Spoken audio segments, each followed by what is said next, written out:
Yeah, everyone, it's James Davis from the Pax8 Academy and down here in APAC, and it's time for another industry thought bubble. And I might have a bit of a rant today about an issue that I just keep hearing about, and I'm sort of over it. I've been in the industry for 12 years, and it's something that we suffered back then. We solved in the MSP I worked at, and I've helped numerous other MSPs solve this issue, but it keeps coming up.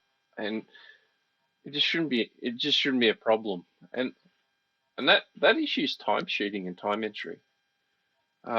Surely by now as an industry, we all know as MSPs that tracking our time is super important, not just for the data that we need to capture for our agreement profitability. It's not just for um, notes about what we've done so other people can pick up our work or reverse our work. It's important for client communication. It's important for billing. It's one of our centerpieces of what we need to do day to day. And it's not going to go away. That as part of this type of service business, we need to track it. And there's still so many MSPs out there that aren't taking it seriously and sorting out the issue. And this has two flow-on effects. Firstly, for the individual businesses themselves, if you're not tracking this time, you've got no ability to manage your service delivery, manage your utilization rates, know the profitability of your services. You're flying blind. All you can do is work out high level of your business and the high level numbers. What's the profit at the end of the day? And I often hear owners tell me, "Oh, we're profitable, so we don't need to worry about that kind of stuff." And when I dig further, they're actually not that profitable. There's a reason why the industry has a profitability of 6%. So without that level of data, anytime I'm investigating that and helping MSPs get to best practice profitability and making good money, that's driving them their personal wealth and setting their business up to be more valuable in sale while being more resilient as well, it inevitably always goes back to the real foundations of time entry. And if we can't do that, then we can't unravel that and unravel those challenges for the business and improve that revenue generation. Also solves a lot of service problems in of itself of client communication, ability to utilize staff properly, etc., etc. I could go on. So there's a really tangible value of getting it right. The wider issue is we're all suffering from hiring talented staff. And while ever there's a majority of the industry that's still not driving this as the industry standard to do time entries, these techs that might have been in a MSP for 3, 4, 5 years that are moving on, going somewhere else, we're not setting them up to be useful and valuable. They walk into these to an MSP with time entry standards, and they don't do it, and they don't last. And we're in this constant cycle of people moving around with these really bad habits because we just don't have these basic core decent standards embedded in the industry. So there's a bit of social responsibility around with this as well. Yeah, you might help your competitors with the people that you have now, but the people that are going to come back when you hire them, if if everyone else is doing this sort of right training and right setting the standards, we have a lot less of these issues of people dragging their bad habits around the industry.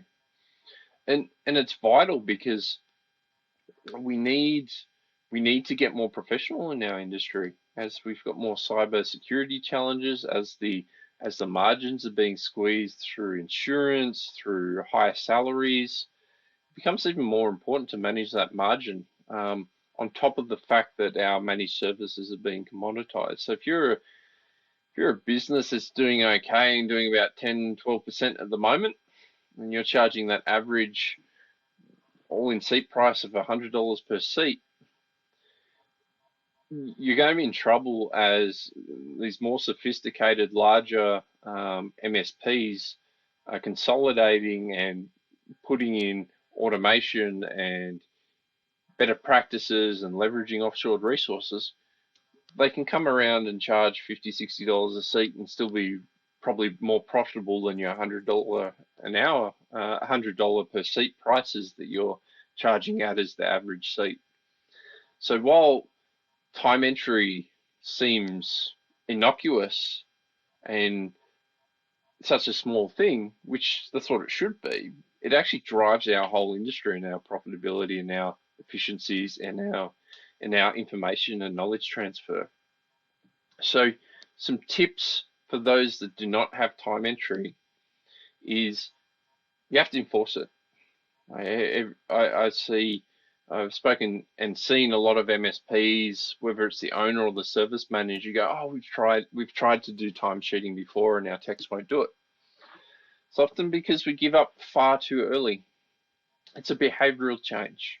So what we need to do, some simple steps, a bit like what I've done today, set out what the purpose and the reasoning is why we're doing timesheets.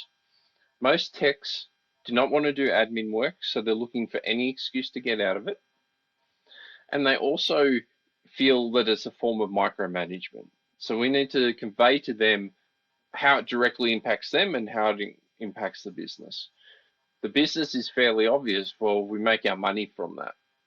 If we don't have the time entries, we don't know how long things are taking, and we may not be able to build things. But what's a more positive spin on it, and usually gets tech team buy-in a lot faster, is that knowledge transfer. Using the examples of, hey, did Bob the tech on Friday do a job and you're the poor sucker on the Saturday getting an out of hours call because whatever Bob did isn't working and it's worse, and Terry the tech on call has no way of knowing what was going on. No one feels good in that circumstance, and the techs know that, and they've felt that. So using those sort of examples and backing it up too with, if we've got time data, that we can look at our overall what we're doing for service and find ways to be more efficient, make the tech's jobs easier, or remove issues and problems in the first place. But you have to follow and back that up. So once you've set that purpose, it becomes a non-negotiable, and you'll be light on it for the first, say, month. It's provide training on the expectations. Make sure your PSA is set up correctly with the right attributes, and it's obvious for them what they need to select and things like that. And a lot of the PSAs, you can even set up templates for responses and things, that instead of having to write it all out from scratch, they can just select the template and then they can do some modifications. Find ways to make the time entry easier.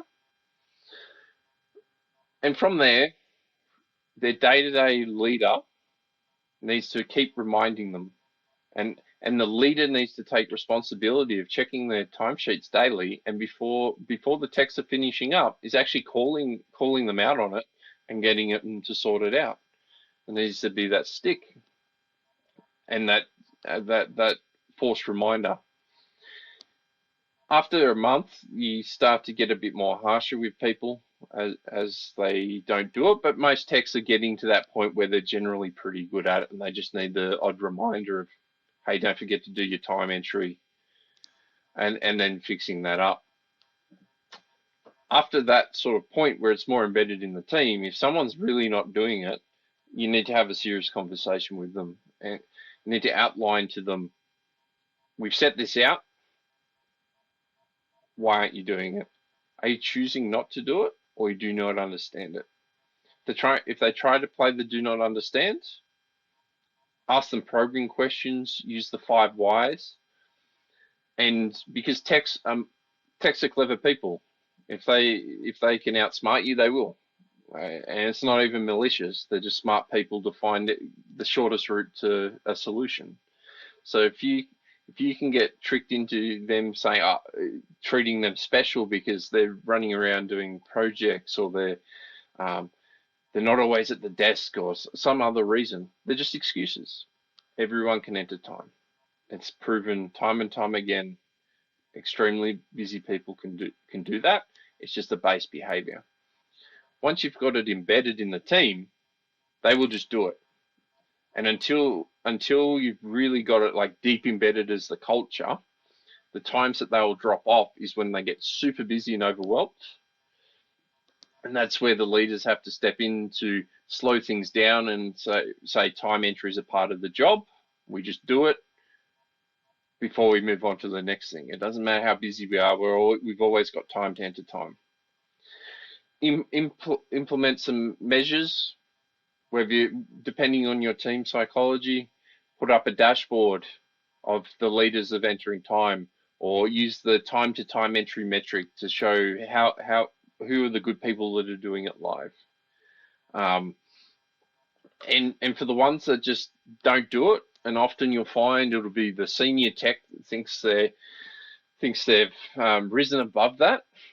You'll have to make a decision. And it may sound brutal coming from me as an external party, but if they can't lead by example and do things as simple as time entry, they're not really a leader and they're not really a senior person. It's a part of that service delivery. Until they're not actually delivering a service, or they're not doing that kind of work anymore, that's what it is. And you just can't back down on that. And the same as you as an owner, you probably never do it, but you need to lead by example. And if you can't, you need to do one or two things: either never touch a ticket again, never do a project work again, or empower someone else to crack down on you and use you as an example as well of it being not acceptable to leave time entries to the last minute. It's a super important thing, and it's a basic thing that we should have all solved already.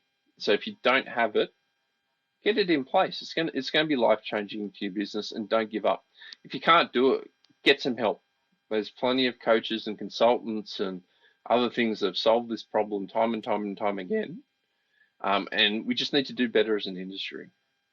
So hopefully hopefully I haven't ranted too much, and this thought bubble has sparked the thoughts again to just get in and get it done.